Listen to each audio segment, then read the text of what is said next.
Você já parou para pensar no que acontece com uma sociedade que perde a função paterna?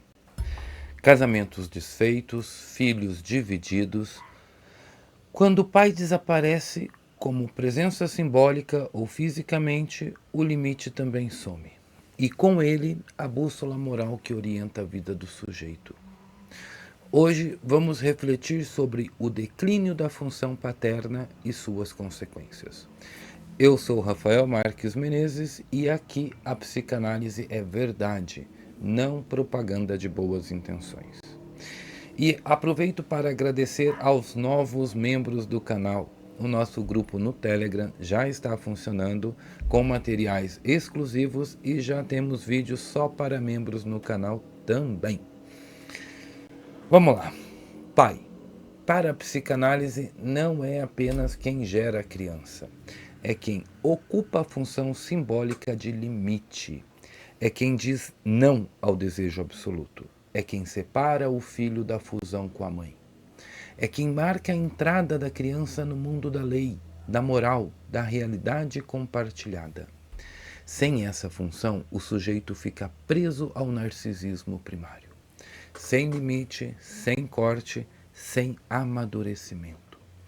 É por isso que quando a função paterna falha, seja pela ausência real ou simbólica, o desenvolvimento psíquico da criança se compromete.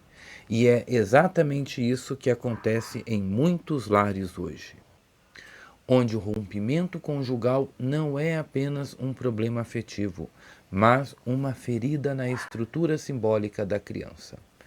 E é sobre essa ferida que nós vamos falar agora. Vamos lá. Agora é complicado, né? Quando o casamento se desfaz sem responsabilidade simbólica, quem paga o preço não são apenas os adultos. É a criança que é dividida. Dividida em horários, dividida em afetos, dividida em lealdades.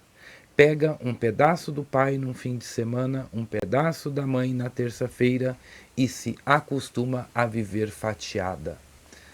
Mas o que se quebra, gente, não é só a rotina, é a referência.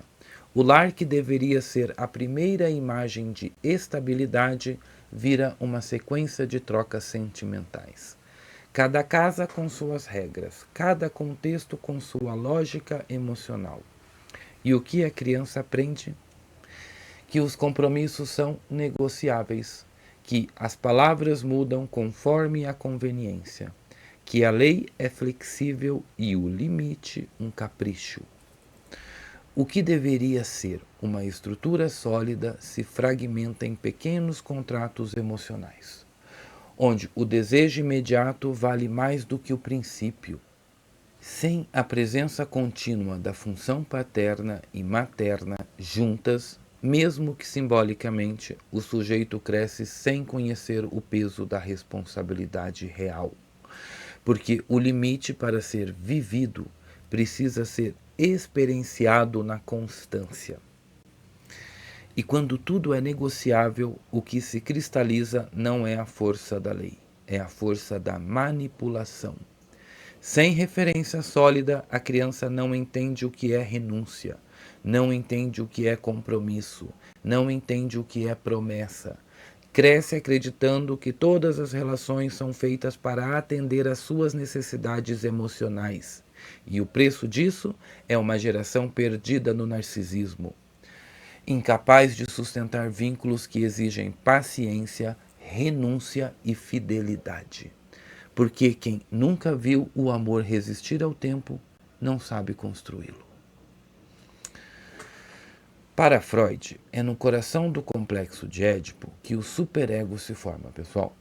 A criança, ao se deparar com a autoridade paterna, o pai que proíbe, que marca o limite, é obrigada a reconhecer que seu desejo não é soberano.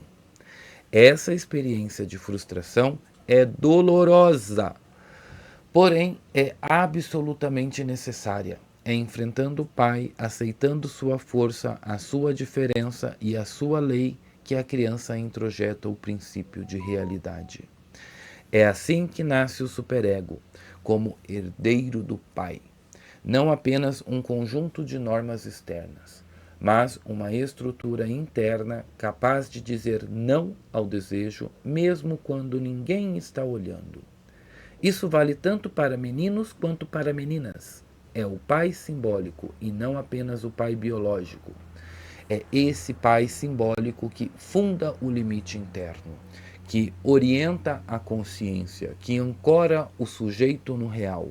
Quando essa função paterna falha, não surge liberdade, surge um buraco. Forma-se um superego desestruturado. Não o verdadeiro superego que orienta e fortalece, mas uma caricatura, um juiz interno difuso, errático, tirânico, sem eixo. O resultado é a culpa crônica sem sentido, ressentimento sem elaboração, vazio moral que se disfarça de militância, de ideologia ou de uma revolta sem causa. A ausência do pai simbólico não gera adultos autônomos, gera órfãos emocionais prontos para serem capturados pela primeira tirania sentimental que aparecer. E sem um superego firme, o sujeito torna-se incapaz de enfrentar a própria sombra. Foge do conflito interno e transfere para o mundo a sua luta perdida. Quando a função paterna falha, a moral não desaparece, ela apodrece. Surge o cinismo, o sujeito já não acredita mais em certo ou errado, só calcula o que lhe convém. A lei vira um jogo de conveniência, aplica-se quando é útil, ignora-se quando é incômoda. O desejo vira rei, e o sujeito, incapaz de se frustrar, torna-se escravo de si mesmo, do próprio apetite, da própria vaidade, da própria ilusão. Perde-se a capacidade de dizer não a si mesmo. O que deveria ser uma força interna de contenção, o superego edipiano, se dissolve. E qual que é o resultado? Uma sociedade infantilizada, frágil e moralmente falida. Cada um se comporta como uma criança mimada que acredita que o mundo existe para satisfazê-lo. A literatura já nos mostrou isso faz muito tempo. Vamos pegar o retrato de Dorian Gray. Oscar Wilde apresenta um jovem que, na sua obra, ao rejeitar qualquer limite imposto pela moral tradicional, mergulha num hedonismo vazio que corrompe sua alma. O retrato que envelhece e se decompõe no lugar do seu corpo é a imagem perfeita do que acontece com quem perde a capacidade de interditar seus próprios desejos.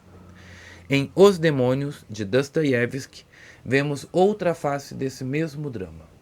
Jovens sem referência paterna, sem âncora moral, entregues ao niilismo e à violência revolucionária.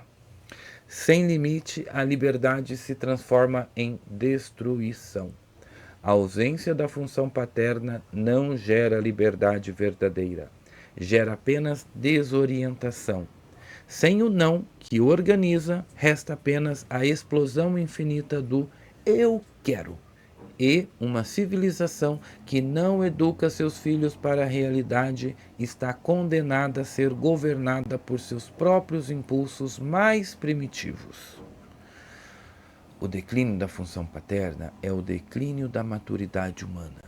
Sem limite não há liberdade.